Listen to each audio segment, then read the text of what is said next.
हमारी नमाज ख़राब हो जाती है। तो मेरे भाई, इस वीडियो को आप लास्ट तक देखें और अपनी उस बड़ी गलती को देखें कि हम वो गलती तो नहीं करते हैं। अगर करते हैं तो आपकी नमाज़ ख़राब हो जाएगी, और नहीं करते हैं तो आपकी नमाज़ दुरुस्त है, अल्लाह उसको कबूल फरमाए। तो मैं आपको आज की इस वीडियो में बताऊँगा कि वो बड़ी गलती हम नमाज के अंदर करते क्या हैं।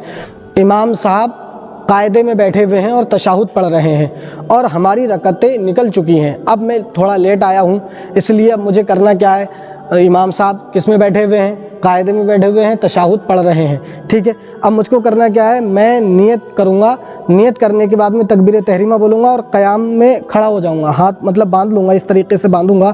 अगर मैंने हाथ नहीं बांधे और डायरेक्टली मैं कायदे में बैठ गया इमाम साहब के साथ में तशहुद पढ़ने के लिए, तब भी ये गलत है। सही क्या है वो मैं आपको बता रहा हूँ। मैं आऊँगा, नियत करूँगा, तकबीर तहरीमा अल्लाहु अकबर बोलूँगा और क़याम में पहले अपने हाथों को बांध लूँगा, यानी नियत बांधना ज़रूरी है।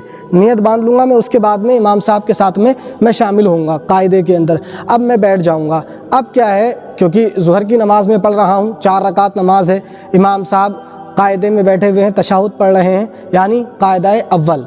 कायदा अव्वल जब 4 रकात की नमाज़ हम पढ़ते हैं तो ये कायदा अव्वल है, इसमें ये बैठे हुए हैं। अब इमाम साहब खड़े हो रहे हैं। अब इमाम साहब खड़े हो जाइए। इमाम साहब खड़े हुए, मैं भी इनके साथ में अब खड़ा हो गया, ठीक है। अब तीसरी रकात पूरी करूंगा और चौथी रकात पूरी करूंगा, फिर से इमाम साहब कायदे में चले जाएंगे। अब चौथी रकात का कायदा कर रहे हैं इमाम साहब, यानी तशहुद पढ़ने के लिए बैठ रहे हैं, ठीक है। मैं आपको वीडियो में समझा रहा हूँ, सिर्फ आपको समझना है।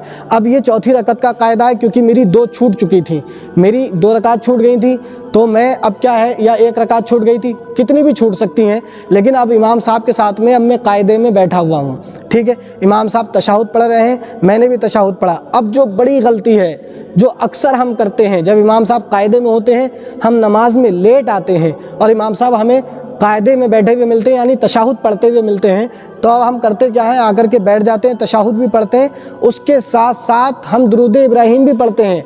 भाई, आपको दुरूद इब्राहीम अब नहीं पढ़नी है। क्यों नहीं पढ़नी? इसलिए आपकी रकात छूट चुकी है।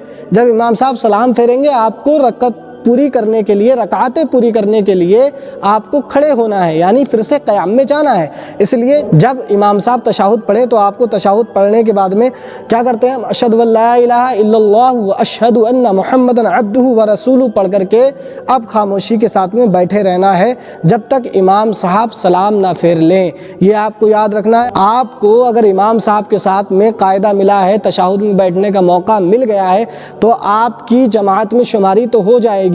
लेकिन अगर आपने दुरूद इब्राहीम पढ़ा तो आपने गलत किया, ये आपको नहीं पढ़ना चाहिए था। इसलिए क्योंकि हमारी रकतें छूट चुकी हैं। अगर हमारी रकतें नहीं छूटी होती तो हमको दुरूद इब्राहीम भी पढ़ना पड़ता, दुआए मासूरा भी पढ़ना पड़ती, फिर हम जैसे इमाम साहब सलाम फेरते फिर हमको सलाम फेरना पड़ता। अब इमाम साहब एक तरफ सलाम फेरेंगे, अस्सलाम वालेकुम रहमतुल्लाह इन्होंने कहा, अब मुझको खड़े हो जाना है, ठीक है। दूसरी तरफ सलाम फेरने के लिए जाएंगे, मुझको अब क़याम में खड़े हो जाना है, सिर्फ तशहुद पढ़ना है मुझको। तशहुद पढ़ने के बाद में मुझको दुरूद इब्राहीम नहीं पढ़ना है। इस बड़ी गलती का हमें ख़ास ख्याल रखना है, क्योंकि जब हम लेट आ रहे हैं, लेट आने के बाद में इमाम साहब कायदे में बैठे हुए हमको मिले हैं, तो हमको करना क्या है, कायदे में तो इमाम साहब के साथ में शामिल हो जाना है, क्योंकि हमें जमात का सवाब मिल जाएगा। लेकिन कायदे में बैठने के बाद में सिर्फ आपको तशहुद पढ़ना है, ठीक है। आपको दुरूद इब्राहीम अल्लाहुम्मा सल्ली अला मुहम्मदियों नहीं पढ़ना है, ठीक है। इस बात का आपको ख़ास ख्याल रखना है। जब इमाम साहब सलाम एक तरफ फेर लेंगे, दूसरी जानिब फेरने के लिए जब जाएंगे, फिर आपको खड़े हो जाना है और अपनी रकतें पूरी कर लेनी है। तो आपको मेरी वीडियो कैसी लगी हमें कमेंट बॉक्स में ज़रूर बताएं। मैं हूं आपका दोस्त आलम तहसीनी, आप देख रहे हैं मदरसा नेटवर्क।